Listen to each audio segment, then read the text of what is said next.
Tinapay mula sa langit. A daily morning devotion with CRC family.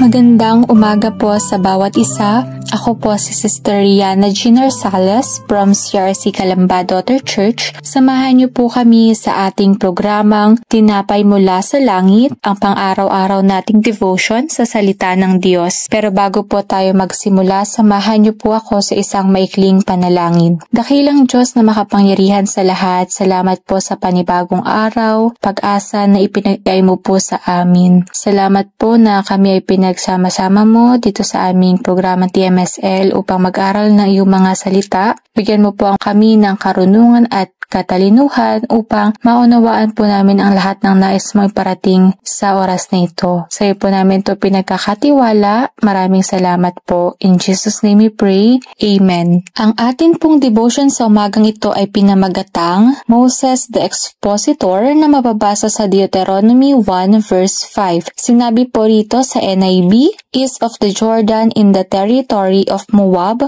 Moses began to expound these laws saying, kung ating babalikan ang kwento ni Moises, kilala natin siya na nanguna sa mga Israelita na makalaya sa pagkaalipin at sa pamamagitan niya ay nahati ang dagat na pula upang makatakas sila sa mga taga-Ehipto. Siya rin ang tumanggap ng 10 utos mula kay Yahweh sa bundok ng Sinai. Sa ating pag-aaral ngayon, si Moses ay isang expositor. According to Oxford Language, the term expositor means a person or thing that explains complicated ideas or theories. Sa Tagalog, ito ay ang taong nagbahagi o nagpaliwanag. Sa ating pong binasa ang pagbabahagi at pagpapaliwanag ng mensaheng nakatala sa aklat ng Deuteronomy ay ang isa sa mga huling ginawa ni Moises upang ihanda ang mga Israelita sa pagpasok sa Promised Land. Naunawaan ni Moises na kailangang malaman ng mga Israelita ang salita ng Diyos. Sa atin naman pong kapanahunan ngayon, tayo po ay may mga leader o pastor na siyang ginagamit ng Diyos upang tayo ay turuan at gabayan sa ating buhay espiritual. Sila ang nangangalaga sa atin upang mas lumalim pa ang ating relasyon sa Diyos. Sinabi sa Hebrews 13 verse 17, pasakop kayo at sumunod sa mga namamahala sa inyo, sila'y nangangalaga sa inyo at mananagot sila sa Diyos sa gawaing ito. Kung sila'y susundin ninyo, magagalak sila sa pagtupad ng kanilang tungkulin, kung hindi ay sila'y mamimighati at hindi ito makakabuti sa inyo. Kaya marapat lamang na tayo po ay sumunod sa mga lingkod ng Diyos dahil sila ang pinagkatiwalaan ng Diyos na mga laga sa atin. Lagi rin po nating tatandaan na sa ating pagsunod, ito ay may kalakip na pagpapala. Sa ating pong pagtatapos, tayo po ay manalangin.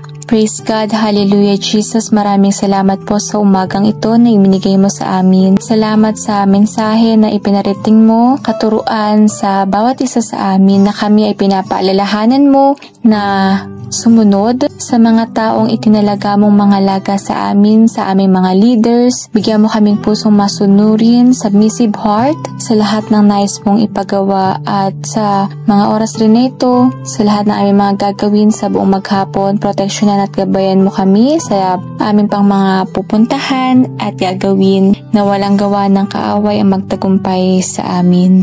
Patuloy, Lord, na ang iyong kalooban ang maganap sa aming mga buhay. In Jesus' mighty name we pray. Amen. Maraming salamat po sa inyong pakikibahagi sa ating programang Tinapay Mula sa Langit.